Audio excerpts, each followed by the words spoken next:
Storm Tracker 9 weather with Chief Meteorologist Justin Stapleton. Welcome back, everybody. Happy Friday night. We've almost made it to, it's past 5 o'clock. We're in the weekend. It's good enough. Anyway, I'm standing down at the Lane Event Center. This is the 31st annual Lane County Home Improvement Show. We've seen a good, steady stream of folks coming in over the past hour or so. As we mentioned, lots of great, not only just vendors that are all behind me here, contractors, great ideas, do-it-yourselves, and if you want to try to get organized, something I should probably go check out after the show, Vicki Norris with HGTV is going to be here. She's actually doing one presentation now. She'll have two more coming up, one tomorrow morning at 11 and then at 3 o'clock, and all just sort of help to organize your home and your life. Now, if you're going to be headed on downtown for this weekend or maybe to the show, you want to pick up one of that new projects, you want to know, are we going to actually have some dry time to maybe get that project started? Well, let's go outside to the visual satellite on our storm tracker, and I'll show you what we've got with that. So far, so good. We've got some cloud cover. I'm actually looking outside the door of the event center right now, and some of those clouds are still there, but for the most part, it's been a pretty quiet day today. So let's take a wider snapshot and show you what we've got, and I'll show you the rain shower potential that's coming. That's basically that little area that I've highlighted there, an area of low pressure kind of sliding its way down the western British Columbian coastline there, and some showers just offshore the western Washington coastline there, trying to get their way closer.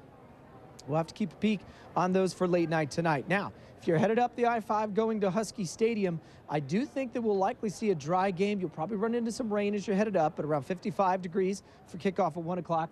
The Ducks getting ready to take on the Huskies. Now, for the rest of what we're expecting this evening, should be a fairly quiet night overall. High school games will be dry. It is going to be cool out across much of the region as well. As you mentioned, Jake, over at Sheldon, and all of the areas, high school game action should be a-okay tonight. Temperatures will fall in the mid-40s to low 40s. All right, so let's take a wider look at the snapshot. Here's what we've got. Weak cold front associated with that low, trying to slide southward. Now, most of that's going to break up before it gets closer to us, but what we'll be looking on the backside of that is basically a nice big ridge of high pressure building in, and in fact, that's actually not going to move right on top of us, but head north. And any time when we get these big ridges heading up into the Gulf of Alaska, that pretty much assures us that we're going to see, for the most part, dry weather, because we'll see the wind start to take a north and northeasterly push. Now, we'll also be pulling in some warmer air, but it's going to take a couple of days to do that. So even though we'll be sunny on Sunday, I'm not necessarily expecting a big warm-up, but by the time we get into next week, though, we'll see many spots, including the Umpqua Basin and possibly even the southern Willamette Valley, pushing 70 degrees as we head in towards midweek. I'll take that. All right, for the coast tomorrow, temperatures will be in the mid-50s overall, isolated showers.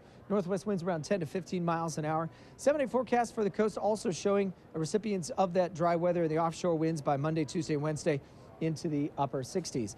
In the Umpqua Basin, a good-looking forecast overall, mostly cloudy tomorrow. I don't think we'll see any rain from that front as it dies off before it gets there, but it will be on the cool side. But don't worry, as we head in towards next week, Monday, Tuesday, Wednesday, look at that, low 70s and lots of sunshine on the board. All right, in the Cascades we go, kind of a slushy mix right at about pass level and above. You get below that, it'll mainly just be some scattered showers, but temperatures will likely fall quickly into the 30s, and then again, below freezing probably as you get up into the mountains late night at night. In Bend and Redmond, quiet afternoon forecast tomorrow. 7-day forecast for the Bend and Redmond area, also looking at a good one. And then finally, as we head in towards the valley, we'll see the temperatures tomorrow still on the cool side, but not too bad overall, as we'll likely get into the lows, I should say upper 50s tomorrow, low 60s back as we head in towards Sunday's forecast, and that's when we'll see the morning clouds and should be able to break that off to get some sunshine by the afternoon. But guys, next week is what we're really bullseyeing on. We'll see temperatures in the upper 60s and possibly even pushing 70 by Wednesday and Thursday. It'll be real nice compared to the really cool weather that we've had to start the month so far. Sounds great. Thank you very much. We are getting some